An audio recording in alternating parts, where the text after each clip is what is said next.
വാഹനമുണ്ട്, നിനക്കൊരു ജോലിയുണ്ട്, നിനക്ക് എന്തെങ്കിലും കിട്ടുമ്പോൾ അത് നശിച്ചു പോകണമെന്ന് ആഗ്രഹിക്കുന്ന കണ്ണ്.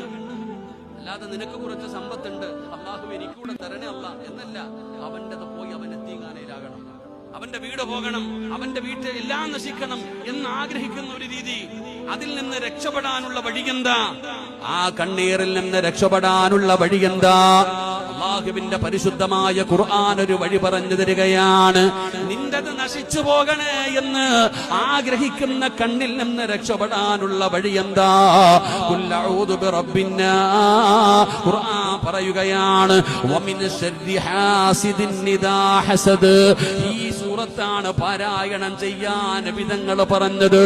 ഖുൽ അഊദു ബിറബ്ബിൽ ഫലഖ് മിൻ ശർരി മാ ഖലഖ് വമിൻ ശർരി ഗാസിഖിൻ ഇദാ വഖബ് വമിൻ ശർരി നഫാസാത്ത്. ഖുർആൻ പറയുകയാണ്, ഖുൽ അഊദു ബിറബ്ബിന്നാസ് മലിക്കിന്നാസ് ഇലാഹിന്നാസ് മിൻ ശർരിൽ വസ്വാസിൽ ഖന്നാസ്. പടച്ചവനെ, ഖുർആനിന്റെ 113-14 സൂറത്തുകൾ, അതിനകത്ത് അല്ലാഹു കാവൽ ചോദി